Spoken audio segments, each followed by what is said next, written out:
Las Vegas just spent $1.4 billion drilling a tunnel under a dying lake, and 2.3 million people are betting their lives that it works.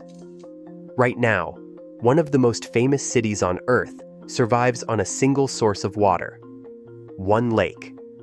And that lake has been slowly disappearing for 20 years. By 2022, it had dropped so low that Las Vegas was months away from running completely dry. Not a shortage, not restrictions, gone. So they did something no city had ever tried before. They drilled 3 miles straight through solid rock, deep beneath the floor of Lake Mead itself, to reach water that no drought could ever touch. They called it the third straw. It took 7 years to build and cost $1.4 billion. It should have saved everything. But here is what nobody is talking about. The lake is still draining. The tunnel only goes so deep, and there is a hard limit at the bottom, a point where even this billion-dollar miracle becomes completely useless. So did Las Vegas just secure its future? Or did they just drill the world's most expensive hole into a problem that has no solution? Las Vegas was never supposed to exist. The city sits in the Mojave Desert, one of the most unforgiving stretches of land in North America. Annual rainfall averages just 4 inches. Summer temperatures regularly crack 115 degrees Fahrenheit. The ground is dry, cracked, and ancient, baked by a sun that shows no mercy and cooled by nothing. There are no rivers running through it. No natural lakes within reach. No underground aquifers large enough to sustain a city of any real size. By every measurement nature has ever offered, this was a place where a major city simply could not survive. And yet, more than 2.3 million people call it home. In 1940, Las Vegas was a railroad town of roughly 8,000 residents. Modest, dusty, easy to overlook. Then came the casinos, the highways, the air conditioning, and the American appetite for reinvention that has never once known when to stop. The population exploded in ways that urban planners had never modeled and water managers had never prepared for. By the 1970s, the city was growing faster than nearly anywhere else in the country. By the 1990s, it had become one of the fastest expanding metro areas in American history. The desert did not slow it down. Nothing did. Today, the Las Vegas Valley houses over 2.3 million permanent residents and welcomes 40 million tourists every single year. 40 million people who shower, drink, flush, and fill pools in the middle of a desert that receives less rainfall annually than most cities get in a single week. All of them need water. All of them assume it will be there when they turn on the tap. The numbers behind that assumption are staggering. Las Vegas consumes approximately 300,000 acre-feet of water every year. That is nearly 98 billion gallons. To put that in terms that actually mean something, it is enough water to submerge the entire island of Manhattan under 3 feet of liquid, and then do it again, every single year. That is not the water budget of a cautious city making careful choices in a difficult environment. That is the water budget of a place that grew as though the desert were a minor inconvenience rather than an existential threat. And nearly 90% of every single drop comes from one place, one lake, fed by one river, managed by one agency trying to solve an impossible equation every single day. A booming city, a shrinking river, and a single lake standing between 2.3 million people, and a catastrophe that most of them have never once been asked to imagine. The lake was already starting to disappear. The Colorado River does not look like the lifeline of the American West. It looks like a river, brown, winding, unremarkable from a distance. But 40 million people across 7 states depend on it to survive, and for more than a century, the rules governing who gets how much of it have been built on a foundation that was flawed from the very first day it was signed. In 1922, representatives from 7 western states gathered to divide the Colorado River's water among themselves. The agreement they produced, known as the Colorado River Compact, allocated the river's entire flow based on measurements taken during some of the wettest decades in the region's recorded history. At the time, the numbers seemed reasonable. The river was flowing. The future looked generous. Nobody stopped to ask whether the data they were working from reflected long-term reality or simply an unusually lucky stretch of years. Scientists now know the answer. The compact allocated more water than the river actually produces in most years. That miscalculation was not a minor rounding error. It was a structural flaw baked into the foundation of water policy across the entire American Southwest. And for a century, it has been quietly accumulating, growing heavier with every decade of population growth, every new city, every new farm drawing from a river that was never as limitless as the original document assumed. Las Vegas inherited that flawed promise. So did Phoenix. So did Los Angeles. So did millions of farmers across Arizona and California who planted entire harvests against allocations the river could not consistently honor. The water Las Vegas depends on flows into Lake Mead, the largest reservoir in the United States, stretching across the Nevada-Arizona border in the shadow of Hoover Dam. It was built during an era when the Colorado seemed inexhaustible. It was designed to store surplus in wet years and release it during dry ones. For decades, the system worked. Then the dry years started arriving without the wet ones to balance them. There is a number that keeps water engineers awake at night. That number is 895 feet. That is the elevation at which Lake Mead reaches what is known as dead pool, the point at which water can no longer flow past Hoover Dam under any circumstances whatsoever. At that level, the pumps still exist. The pipes are still there. But the water they were built to reach is simply gone, sitting below their openings, inaccessible and irretrievable. Las Vegas was drinking from a lake built entirely on a broken promise, and the lake was already running out of time. Las Vegas has always known it was living on borrowed time, so it built its survival in stages, one pipe at a time, hoping each solution would outlast the problem it was designed to solve. The first intake pipe, what water engineers call intake number 1, was constructed in 1971. It was straightforward infrastructure for its era. A pipe positioned at an elevation of 1,050 feet above sea level, pulling water directly from Lake Mead and pumping it toward a thirsty and rapidly growing city. At the time, it seemed like more than enough. Lake Mead was full. The Colorado River was flowing. The idea that the lake could ever drop low enough to threaten the intake seemed almost theoretical, the kind of worst-case scenario planners acknowledge once and then quietly file away. Water managers planned for growth. They did not plan for disappearance.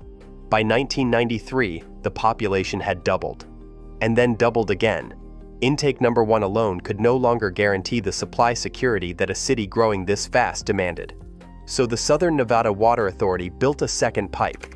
Intake number 2, positioned slightly lower at an elevation of 1,000 feet, was designed as a backup, an insurance policy against the possibility that lake levels might one day fall far enough to compromise the first. It was a cautious, forward-thinking decision. Engineers felt confident. Officials felt prepared. It still was not enough. Both intakes were engineered for a world where Lake Mead stayed reasonably full, a world where the Colorado River delivered what the 1922 Compact had promised, a world that by the early 2000s was already vanishing beneath the weight of 2 decades of drought, rising temperatures, and relentless demand that never once paused to ask whether the supply could keep up. The decline was slow at first, almost imperceptible. A few feet per year, easy to explain away as a temporary dry spell that the next good winter would erase. Then it accelerated. The reassuring narrative of natural cycles started sounding less convincing with every new measurement. By July 2022, Lake Mead had dropped to just over 1,040 feet in elevation. Intake number 1 was operating dangerously close to its functional limit. The Bureau of Reclamation projections were no longer hedging. Continued decline was not just possible, it was probable. Inside the Southern Nevada Water Authority, The internal alarm was no longer quiet.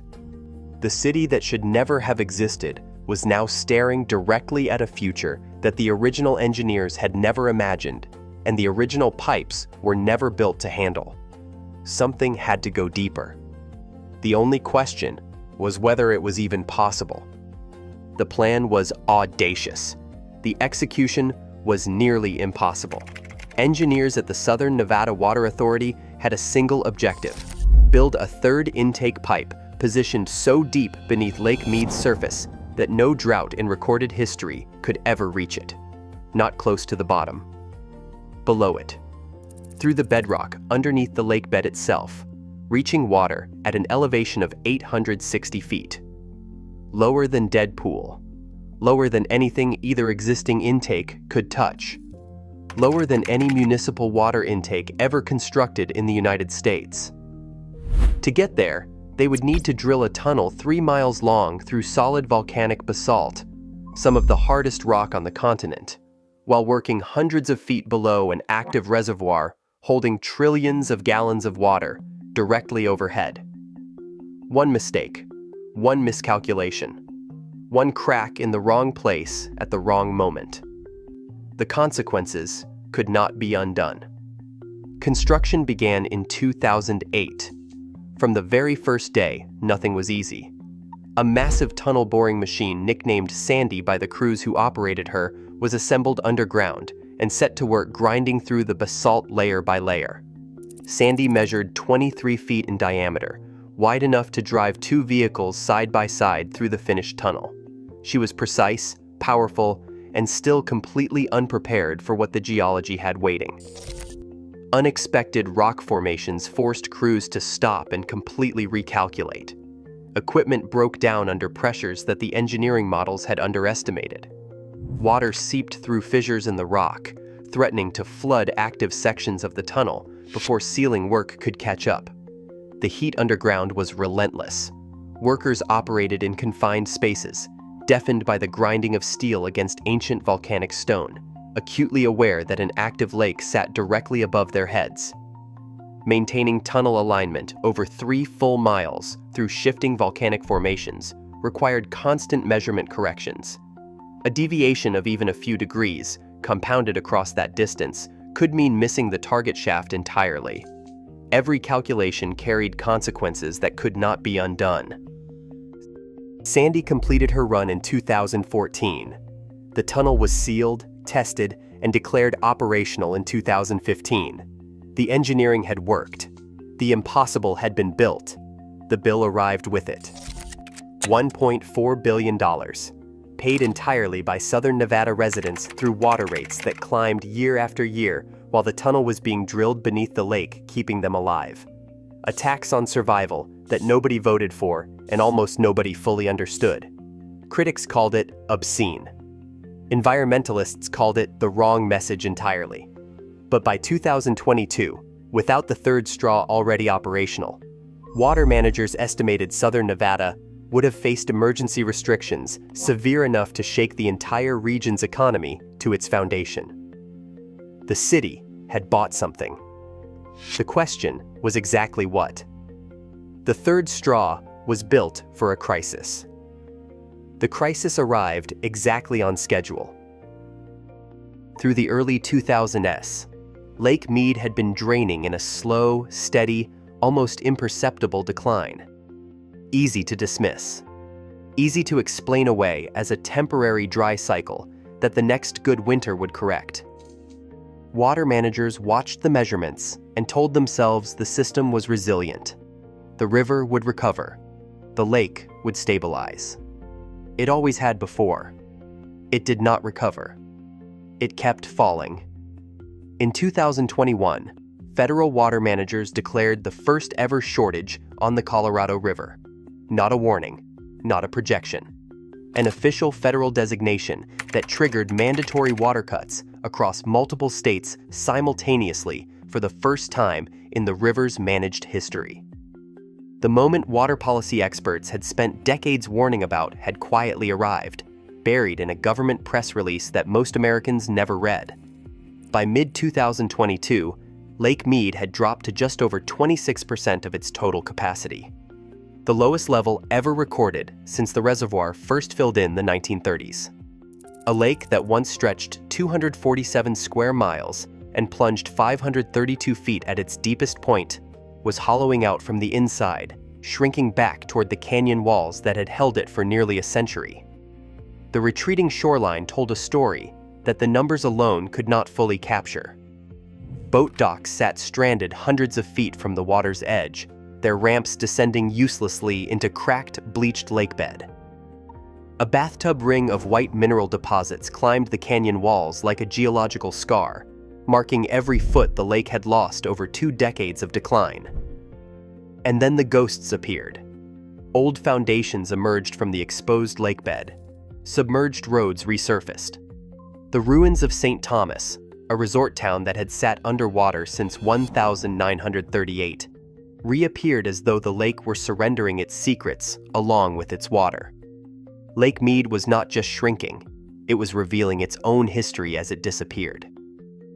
Then something unexpected happened. The winter of 2022 to 2023 delivered record-breaking snowpack across the Rocky Mountains.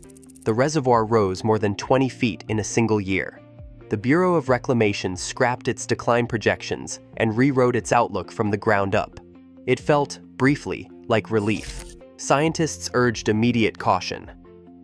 One exceptional snow year does not rewrite 20 years of overuse. The lake remained more than 160 feet below full capacity. The recovery was real.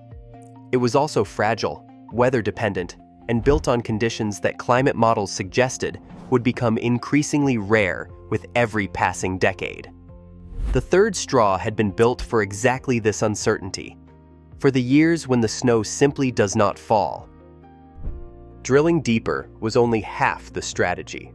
The other half was using less. Las Vegas understood early that engineering alone could not solve a math problem this severe. A city consuming 98 billion gallons of water every year, drawing from a shrinking lake in a desert getting hotter every decade. No tunnel, no matter how deep, could outrun those numbers forever. The math would always catch up. So alongside the third straw, the Southern Nevada Water Authority built something equally ambitious. Not a pipe, not a tunnel, a culture. The results are genuinely remarkable. Since 2002, Las Vegas has cut its per capita water consumption by more than 40%, not despite population growth. During it, the metro area added hundreds of thousands of new residents over that same period, and still managed to use less total water than it did 2 decades ago. By any measurement, it is one of the most dramatic urban conservation turnarounds in American history, achieved in a desert city that the rest of the world assumed was too reckless and too addicted to excess to ever change course. The mechanics behind that number are deliberate and far-reaching. Las Vegas recycles approximately 99% of its indoor water. Treated wastewater discharged back into Lake Mead earns the city return flow credits, which count directly against its annual Colorado River allocation. Every gallon used indoors and returned to the system is effectively used twice. It is an elegant solution to an impossible equation, and no other major American city does it at the same scale. Outdoor water is where the real battle was fought. Nevada passed legislation banning ornamental grass, the decorative turf lining medians, surrounding office parks, and covering suburban front yards without serving any functional purpose whatsoever. The removal program saves an estimated 6 billion gallons of water annually. 6 billion gallons that previously evaporated under a desert sun, serving no purpose except appearance. Residential water use became the next frontier. Nevada proposed legislation giving water authorities the power to cap household consumption at roughly 163,000 gallons per year, the first regulation of its kind anywhere in the United States. The proposal generated friction. Residents pushed back. But the underlying logic was undeniable. When a resource is genuinely finite, unlimited individual consumption is not a right. The system can continue to afford. Las Vegas had changed everything it could change. drilled everything that could be drilled, conserved everything that could be conserved. The city had done what no other desert metropolis had ever managed at the same scale, and the lake was still not safe. The tunnel was built. The conservation was working. None of it was enough. The tunnel is built. The conservation is working. The lake has partially recovered, and none of it is enough.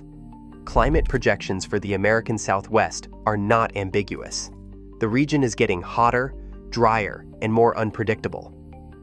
Every assumption that water infrastructure was ever built on is now under stress. The models that once predicted gradual, manageable change have been repeatedly revised toward faster timelines and more severe outcomes. What scientists described as a worst-case scenario 15 years ago is now increasingly discussed as a likely baseline. The emergency that was supposed to arrive decades from now has a habit of showing up ahead of schedule. The third straw reaches water at 860 feet elevation. That number was chosen carefully, deep enough to access water even when Lake Mead drops below the threshold at which Hoover Dam can generate electricity. But the Colorado River system has a harder limit. Full Dead Pool sits at approximately 895 feet. Below that level, the third straw itself becomes irrelevant. The intake still exists. The tunnel is still intact. But the water it was built to reach is simply no longer there. The most expensive municipal water intake in American history becomes, at that point, an extraordinarily costly monument to a problem that engineering could not fully solve.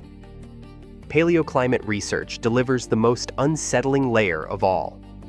Tree ring data and geological records show that the Colorado River Basin has experienced mega droughts lasting decades. Conditions far more severe and far longer than anything in the modern instrumental record. The 20-year dry stretch that drained Lake Mead to 26% capacity may not have been an anomaly. It may have been a preview of conditions that the basin has survived before and will face again. Beneath the surface, a separate threat builds quietly. As Lake Mead's levels fluctuate dramatically, sediments on the lakebed are disturbed and remobilized. Those sediments carry heavy metals and toxic residues from decades of mining operations and industrial activity along the shoreline. Rising water floods contamination sites once considered safely contained when submerged and stable. The third straw secures access to water. It does not guarantee the quality of what comes through it. Las Vegas is not unique. It is simply the most visible city on the most visible fault line of a water crisis stretching across the entire American West. Phoenix watches the same lake. Los Angeles draws from the same river. Farmers across Arizona and California irrigate with the same allocation that the 1922 compact promised, and the Colorado River can no longer consistently deliver.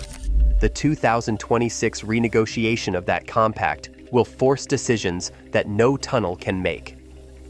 How 7 states divide a shrinking resource will determine whether cities grow, whether farms survive, and whether the engineering marvel beneath Lake Mead ever gets tested at its absolute limits. The desert is still winning. The third straw is real. The conservation numbers are real.